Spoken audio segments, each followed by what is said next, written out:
Welcome back, everybody, to Inside Texas Baseball. As always, I'm your host, Evan Veith, joined by Nash Talks Texas right to my right. And it's a little different this week, Nash, because we are covering the number one team in the sport here. Consensusly, with all the polls having dropped at this point in time, Texas baseball, number one in the nation after Arkansas lost their series. Nash, just as someone who's been around the team for so long, got your tickets to every game in one of the best spots that you can find for those who aren't aware of Nash's seats and where he is on his Twitter. Just how are you feeling ahead of the rest of the year and where this team is at right now? I mean, it's hard to imagine feeling like it could get better. I mean, obviously the only way it gets better is if Texas goes down and wins national championship down the road, obviously. But just to be number one, we're in our first year in the SEC, right? Not just number one in the SEC, but number one team overall, number one team in the SEC. We're the lone team that 13-2 in the SEC. Year one in Jim Schloss single. I mean, it feels like a dream, right? It feels like a dream that we're still waiting to wake up from. Maybe Texas does get a little bit of wake up call later in this year, but so far, I mean, it can't get better. Yeah, and like you said, number one just overall in the SEC after Arkansas drops a series. Kind of the helpful part for Texas was other teams just kind of did their job. Georgia took care of Arkansas in their series, winning 2-1. It seems like a lot of teams just did a good job, and things that also did a good job is Inside Texas with their promotions. A little transition there, I'd say. $1 for 4 months. Inside Texas is giving you the best overall coverage of everything Texas sports, whether it be baseball with Nash and I, basketball with Keenan and myself on our show on Wednesdays, and obviously spring practice and football. Can't be more in tune with Texas sports than you are here at Inside Texas. $1 for 4 months. It's the best deal in all of college athletics. Go over and sign up at the link that you'll find pretty much anywhere on Inside Texas. Nash, this weekend series for Texas, like I said, got some help from other teams. Arkansas losing, a lot of teams in the top 10, rummaging around, having new spots that they're going to find. But generally, those teams are staying in the same spots. Texas did lose that Saturday game in a 15-inning thriller, a tough one for Texas fans to watch as they dropped to unranked Kentucky. But still, just winning the series, doing your job is enough to get you up to that spot, to the number one spot with a 2-1 win. I think first, when we're talking about the series, you've got to go into the pitching side of things for Texas. And a lot of new faces, Aiden Moffitt, Grayson Saunier, guys who haven't been pitching either at all, really, or just in the SEC much. Which of those guys, of those newer faces, the ones that you're not seeing as much in conference play, impressed you the most with how they pitched this weekend? I mean, right off the bat, Aiden Moffitt, that's probably the most recent, obviously, because he pitched more recently. But I mean, he showed some really electric stuff on Saturday, and Mhm. it's a shame that Texas wasn't able to get a win with the effort like that. But you also go to like a guy like Thomas Burns, who we were thinking maybe later on down the year, we're approaching the time where we were saying, hey, he might get a look at the Sunday slot, but Ruger's got that locked up. So Yeah, exactly. I mean, Thomas Burns showing us that, hey, we can have a guy that can give us effective relief, long relief alongside a guy like Max Grubbs. I mean, you can't ask him much more for that. But the pitching staff this weekend, amazing. Grayson Saunier, this is just kind of a first real SEC test. Coming Mhm. in as a Texas Longhorn, and man, he stood up to the task. Yeah, and I believe it was 3 innings pitched all year, then comes in and gives you 2 1/3 of really good baseball there to end off that Sunday game. And it just, full trust in Schloss to say, hey, you have the rest of the game. Ruger almost got through that 7th inning. You got to come in, make a big out, and then get those next 2 innings. It was a great showing from those guys, and I really just did love what I saw from these Saturday pitchers. All the earned runs given up in that Saturday game, 4 of the 5 runs were earned, came from Harrison and Volantis, and Volantis looked great. You thought coming into the 9th inning with him on the mound up one, that's the game. Texas is winning. Gives up a home run, his first earned run in SEC play. You can't get mad at him for anything like that. But you got, what was it, 6, 7 in the third innings between Moffitt, Flores, Duplantier, and Burns. Duplantier, it looks like his arm slot was even lower than usual. He looked real nasty on Saturday. I thought he gave them a good inning. Then, like you said, Burns, he probably should have been taken out after that single. But that bunt that goes through, that's not his fault. It's not his fault that those runs came around on that play between Galvan and Schussler. And just a tired team right there at the end. And 4 innings, 4 strikeouts, only 3 hits earned or given up in extra innings. Pretty great performance. And then, as always, Riojas was solid on Sunday. Good games from Spencer as well. It just seems like the staff is really showing off why they're probably the number one in the country at this point. On the other side of things, though, Nash, the bats did get a little cold this weekend, and this is now the second straight series where only one game over 5 runs, or it was 7 with Georgia, 6 with Kentucky. Missouri is really the only series where you've seen the team recently get a lot of runs going, and there's a lot of things you can point to. But why do you think the bats were a little bit colder on the weekend, and what needs to get changed a little bit heading into the next series? I I mean, I don't necessarily think I have a reason why the bats got cold. I mean, it's just I've people have heard me say this all year long. Base hitting specifically is a very streaky. Baseball is a very streaky sport, and Mhm. hitting specifically is a big part of that. And I mean, the bats are going to get hot and they're going to get cold. And right now we're in a cold stretch, but this also goes to show the importance of hitting and fielding, not hitting, pitching and fielding. I mean, Exactly. it's one of the reasons why, because pitching is probably one of the only things that's going to stay consistent in baseball, and that's one of the reasons why pitching is such a paramount in this sport. But you look at guys like a guy like Will Gasper, he started to get cold, but then on Sunday he started to get hot. The Hmm. one thing that I really did like was on the Sunday day, uh, our top end of the lineup, who really was, they were the guys that were getting cold, right? It was like our 1 through 5 guys were getting ice cold, and Flores, Mendoza. they were the guys. They were the only guys with a hit on Sunday, so they really kind of carried the team into a victory. But I mean, I'm not really too worried, but we'll have to. It will start to worry me if it continues to go through multiple weekends. Yeah, and you're glad that Sunday was the day where it seemed like the guys who you're counting on are the guys getting hits. Mendoza and Flores' numbers have creeped a little bit low. They're in the 700s in OPS in SEC play. Schuster's been consistently good, not great this season. You're wanting to see the power show up a little bit more. I really didn't have that much of the problem with the offense on Friday and Sunday. It was fully that Saturday game where it just felt like every at bat was uncompetitive. They're making a 7 ERA pitcher look like Cy Young out there, and the Longhorns really did struggle to hit on that Saturday. I think it was maybe 5 innings straight between extras in the ninth inning where they didn't get a runner on from a base hit and also didn't get a runner on second base. It was just a rough outing from the bats that day. But like you said, we have some people who are very critical of Will Gasparino in our game threads and on our website. I think Gasparino's had an awesome year, and I think him showing up again just shows he may be a streaky hitter. That may be what he's going to be labeled at here. But when he is on that hot streak, it is the balls are going 105, 110 miles an hour every time it leaves the bat. I think the real problem that you're seeing with this lineup that I think it's no longer a secret what's coming down to it is this left field spot is just a sore thumb, a broken thumb at this point with this team because I feel like this Jane Duplantier experiment it has run its course a little bit. 16 at bats in the SEC, not a single hit. Easton Winfield, coming into the year, I thought this would have been fine. It would have been okay to have an outfielder go down because of Winfield and Farmer's depth, but Winfield's really just not been able to hit the ball well. He's seeing the ball all right. He's walked a little bit, but really you can see those stats on the screen right there: 111, 495 OPS and OPS in SEC play. Rodriguez got out there. He played a game. Obviously, isn't fully comfortable at the position. Isn't fully comfortable hitting yet. What is your solution to this left field spot? Because it feels like there's the ninth best hitter is never in the lineup when the left field position is Bring Max Blue back. in. Yeah, right. That's The the easy magic answer. juju to work. Just root for Max Blue to get on back as soon as possible. But I mean, I just people that know me, they know I try to be very as pro player as possible. But I mean, I'm not going to. I mean, I'm not going to sit there and tell somebody it's rain. It's raining lemonade when somebody's taking a piss on them. And right now, just Jaden Duplantier just being objective, it's not working out, right? I mean, forget the SEC.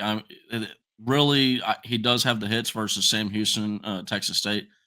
I personally I question how much that Sam Houston one should be rolled to hit.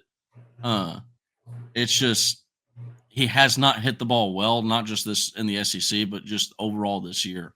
And like he's a sub 100. I struggle to understand why we're putting a sub 100 hitter in at the pinch hitter or DH slot. Like a guy like Cole Yeah. Chamberlain, for example, is a great example of another sub 100 hitter in the SEC. But I can at least go, you know what? I've seen that bat work. I've seen the power in the bat. I've seen like there's a lot of upsides that I can see too. And then also he just generally gets a lot of walks, right? He's got a good Uh, eye. Same with Easton Winfield. I mean, at this point, I wouldn't mind a guy walking every now and then before gets out. Uh, but to me, I really want to see a guy like Matthew Scott or even potential Mhm. Jonah Williams, get a legit shot out there at left field. Uh, Matt Scott, I know those of you all that followed it, as bad as hot. That guy, this is a guy that he could be put in the lineup and he could just start hitting home runs and people go, "Oh, Get some nukes. why? Where was this guy all year long?" Yeah, Right? Like, right. Sitting in why your have we been lap sitting here? And slots. so I mean, that's just one of the things where I'm like, hey, unless a guy is offering you just elite defense out there, give some of these other guys a shot because I just it's hard to imagine a defensive fall off, and it's just not getting the job's just not being getting done in Yeah, the ninth spot. it feels like Duplantier's ceiling is very capped with as a left fielder and just as a player. You're seeing the swing has been uncompetitive at times. He's not a natural left fielder either. At least Winfield is, like you said, and I do think there's 9 players that really, without Balutin, separate themselves as at least competitive SEC hitters. Jaquay Stewart didn't have a great series, neither did Rodriguez. I can sort of chalk up Rodriguez too. You're coming back from injury. He was awesome against LSU. His numbers overall in the year are still very good. He's going to be an important part of this team, but figuring out what to do with Stewart, Borba, and Rodriguez and trying to get all 3 of them in the lineup is going to be hard for Schlosser. Can Borba or Rodriguez play in left field? I don't think Stewart can for sure. So can you get those guys both in the lineup together while also having Stewart at DH? Can Stewart play if Rodriguez and Borba are both playing? That's the big question for me is can you get those 9 players along with, the 6 that are pretty solid with Farmer, Galvan, all the players we've already mentioned. Can we get those 3 together? If not, and that's kind of what it seems like it's going to be if Rodriguez is not going to field the left field position very well, I agree with you. Like we saw the pitching staff get experimented a lot this weekend. You can't afford to experiment a lot in these next few weeks. Really, it's the SEC. It's a gauntlet. But after Max Ballou in just the image you're looking at right here, it's Rodriguez, then Ballou, then Duplantier, Chamberlain, Winfield is the next 3 guys. Can we take those 3 at bats? Those what is that 37 in SEC play so far? And can we transform those into Scott, Williams, Sam Richardson, who's another power bat coming in? Can we give those out a little bit more? Maybe keep Winfield in there. Maybe that's the guy who's the ceiling you like. But Yeah, absolutely. you just want to see at least some of those Chamberlain and Duplantier at bats going somewhere else because I do like Chamberlain as well. He just might not be ready, and I don't think he fits the spot that you need to fill, which is left field. I don't think he's going to go out there and play that. So like you said, I think that Matthew Scott is the guy for me where I would love to see him get a start this week and just see what happens. Maybe it's Tuesday. Maybe it's against Auburn. But after that, I think it's still a good series for Texas overall. And you got what you needed, of course, because Absolutely. you're the number 1 team in the nation. Yeah, I mean, I think that I kind of had a couple back and forths with Max Blue's dad on Twitter, and th- even if we lost 2 of the games, we learned a lot about this Texas team. Mm-hmm. They're because even when their bats aren't showing up, they're still going to go out there and they're still going to scratch and they're still going to fight. Going into 5th, I like I'm not. I was upset losing on a bunt, right? But getting into the 15th inning, crazy shit happens, right? Like it's just like Yeah. it's baseball, right? The weird stuff is going to start happening, especially when you start getting into late innings and like wear and tear starts to come, fatigue starts to come into play. But to watch our pitching staff go out there and actually, do a really really good job throughout multiple innings of relief. Uh, I mean, I couldn't help but sit there and think, man, like this is the type of stuff that gives you confidence in going into like because I mentioned it. This is like kind of almost the one thing that we haven't seen out of the pitching staff yet. And it's like the one question that looms because you need a deep staff to be able to advance in the tournament consistently. And if we're going to get what we got out of our pitching staff from this weekend in Kentucky, if we get that in in the regionals, the super regionals, and potentially Omaha down the road, this gave me a lot of confidence moving forward. Yeah, now the staff is what 10, 11 deep for these, at least in theory, for the rest of these series. I agree with you. It's still a 2-1 series win. That over extra innings loss. In hockey, you get a point for that. That's basically what that felt like with when you're going almost a full second game there. A lot of great things going on here in Texas. And one of those things is, of course, Laura Baker. Hi, I want to tell you about Laura Baker. If you're looking for a new home in the 512 or even at this point, let's face it, 737 area code, there's only one number to call. That's Laura Baker at 512-784-0505. As a member of the elite Andy Allen team with Keller Williams, Laura has helped Longhorns find the home of their dreams in Central Texas. Just ask our resident sex symbol, Ian Boyd, who moved all the way from Michigan to Texas with Laura's help. Laura can help you find what you're looking for in the 512, the 737, or even parts of the 254 and the 210.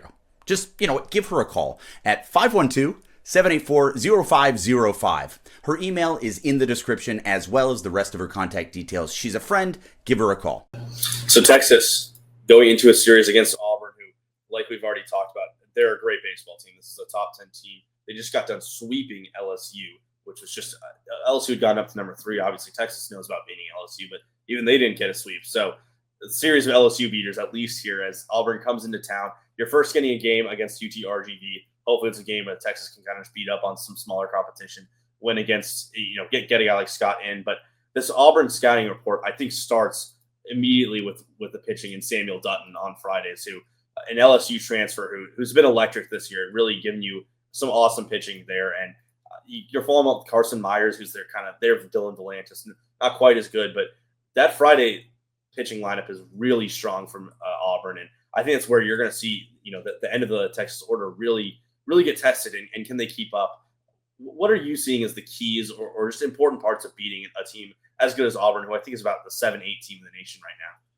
Yeah, I mean, if Homer can pull up the little graphic that I have for comparing the two teams' statistics, I mean, the term that comes to my mind when I'm looking at this Auburn team, jack of all trades, master of none. They're not going to be the best team in the nation in any one particular category, but they're going to be they're going to be right there in every single one of them. They're around. They just across the board, they can hit the ball really well. They have, of their guys that consistently stay in the lineup, 7 of those guys are over 300 or batting, I believe, over 300 on the season. And that right there is just 1, 2, 3, 4, 5, 6, 6, 7. 7 of 9 spots are batting over 300. That's not normal, right? This is a really good team, really deep team. There's no letdowns. All of their guys hit about. It reminds me a lot of what we thought that this Texas offense was going to be going into the year. Yeah, and there's no letdowns at all in the lineup. They all hit home runs. They all hit about the same amount of home runs. They all hit doubles. This is just a really good team. It's a really fun team to watch. And then also the pitching. The pitching is, the statistics I think look a little bit better, just as a whole, and it goes to show really kind of like the group mentality that they have. Like, we're not going to have really, if you were just box score scout and go to their pitchings tab, you'd be like, well, yeah, there's the Dutton guy, and then I'm not really a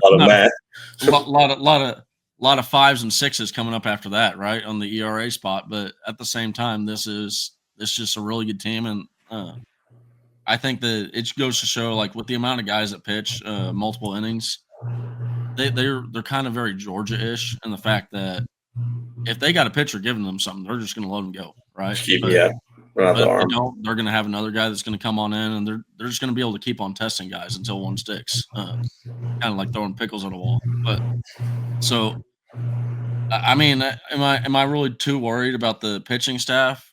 Not really, but at the same time, Texas bats have been kind of cold, so maybe that's something that works out for Auburn. But I'm really excited for the series, man. Yeah, it's more than anything that you're looking over at the Texas side of things, and it's in the hundreds for all these things. I don't think a 2.86 batting average is anything terrible, but it's 112th in the nation. The on base is what really sticks out to me, under 400. It's this Auburn lineup is about 10 or 11 deep, like you were mentioning. Texas is, I think you'd say 8 deep. I don't even know if you're saying 9 at this point without they can put out their hitters. It's 7 to 8 right now. Yeah, and especially if you're not getting a lot from Farmer and Stewart's bats. So like you said, I think my big X factor here is what can you get from the corner outfield spots? Is this lineup going to be able to stretch down to the 7, 8, 9 guys? Is every game going to feel like this Sunday Kentucky game where your first 5 hitters are giving you awesome at bats, but then what's going on when it gets to Farmer, Stewart? Is Rodriguez going to be back? Are you going to get anything good from Winfield or Scott? And I think the Auburn pitching staff being able to stretch themselves so much, and they're going to be ready to unload the tank. This is a big circle series for both these teams. They're going away to the dish. Even just stealing one game from Texas is a huge win for them. But how important for their momentum from a team like Auburn, they've had some bad losses. That's why they're not a top 5 team. I think they're up to that 10-loss mark, and some of them have been ugly. But can you get a statement win? And your SEC record is what's important at this point. And that 15-win mark is exactly what Schlossnagle always talks about. And can Auburn creep into that with a win here in Austin? It's just going to be a fun weekend here in Austin, which I'm excited for. Just from the fan side of things, it's going to be a great few weeks here. And I'm looking forward to just being back at the dish. I don't know about you, but this Kentucky series just felt like I was like, man, I'm just sitting at home watching these games. It's not as fun as being back around and back in Austin.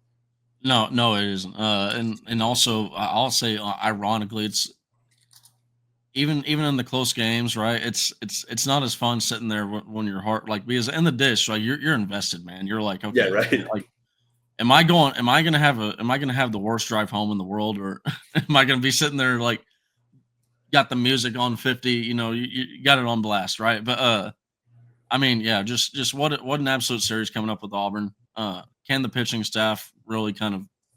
We're gonna it looks like the pitching staff. We're gonna need a really solid outing from them. But like you said, they got that Friday. So it just starts with going on Friday, and at this point, Texas has we got a target on our back. Mm-hmm. Being the number 1 team in the nation, every single team is going to want a piece of us, and that's just going to start with Auburn. It's going to carry on with Texas A&M, and it's going to go on to Arkansas after that. And speaking of that number, you finish your thought. I was going to say we got a very, very tough stretch coming up here. We do, and speaking of that number 1 team here, we've been updating this graphic every week this year. It almost felt like fate that this Nash Talks Texas baseball graphic of where they've been saying, if you want to pull them up, Homer, where they've been standing in all things. We've just been going down the line more and more. It's almost like it's been scripted the way it's gone down. Number one, all the way through the 6 polls that you see here, whether it be D1 Baseball, who had them at preseason number 19, or Perfect Game, who we thought they were hasty putting us at number 7, or putting next at number 7, and now a number 1 team in the nation. They've been a top 2-1 consensusly the last 2 weeks, but just this Texas team has been so solid throughout, and obviously we've been going on the hitting. It's almost like you have to find something wrong when you're the number 1 team, because you can't go up anymore. You gotta find ways to critique what can knock you off your pedestal. But what do you think this team needs to do in the next 5 weeks to keep that number 1 spot consistently throughout and keep winning these series 2-1, 3-0, 2-1 against teams like Auburn, Arkansas, and of course the Texas A&M series in 2 weeks? I mean, to just really, it sounds so cliche to say this, right? But just show up and compete. You just if you go out there and you have a competitive series, like you look at this week, Arkansas, they dropped the series to Georgia, right? But due to having such a competitive series versus such a good team, they only drop 1 spot, right? The only reason why Texas is sitting at number 1 and Arkansas is at number 2 is because Texas swept Georgia at home. Mm-hmm. If we go 2-1, I think Arkansas is still number 1 team right now. So it's just one of those things where they have to do it, right? There's honestly just no explaining it. But I just keep going back to our producer Homer. One of the things that he said earlier in the year, we've earned every last little bit. This is not a deal where Texas was this overhyped team, and this felt real around week 5, week 6, and it's hindsight's 2020. It's easy to see why this felt real, right? Not like I just said, not an overhyped team, right? But we just had to keep on earning every single last little bit. So it'll be interesting to see if they can just continue to hold on to that number 1 spot and throughout the rest of the year. But man, what a fun season this has been. Keeping track of this, and also, hey man, perfect game. Y'all were on to something. Yeah, right. And I think part of it for me as well is it's just someone who's just been covering the team and gotten to kind of taking up blocks of what's been happening. It really feels like there's been little eras of this team just in the one season. You start off as this really green team that you almost lose games to Dartmouth. You lost a game to Louisville to start the year. It felt like there's some roadblocks ahead when they were number 12 in the country, or number 15, and then you get over to a really good stretch from Incarnate Word all the way to UTSA loss. And it's like, they lose 2 straight to UTSA and LSU. Are they going to be able to compete with the big guns? And then suddenly they win 2 against LSU and they sweep Georgia 2 weeks later. And that's when it's like, man, this not only is this team good, they're great. This is an awesome baseball team. This pitching staff is real. It's not like last year's pitching staff that had 5.5 ERA or whatever it was at. So there's just so much left to pay attention to. Starting this Thursday, there's a lot to pay attention to as Auburn comes in. It's a Thursday through Saturday game with Easter weekend. Texas State, they're playing there in San Marcos on Tuesday, and then hosting A&M through the 27th. From the 17th to the 27th, you've got 10 days and 7 games of unbelievable Texas baseball that you got to pay attention to. Yeah, absolutely. I mean, like one thing that kind of stands out to me too is you look at like the Texas poll tracker. Go back 2 to 3 weeks. That's where Auburn is right now. Yeah, Auburn was this unranked team. They okay, well, we can enter them in the rankings. Oh, this team's actually kind of good. Okay, this team. Oh, wait, they're a top 10 team. Oh, wait, they swept LSU, right? Like, so this is I can't think of a better opponent for Texas to face once we've gotten that number 1 ranking, because it does feel like Texas is about to go and play themselves with just different uniforms on.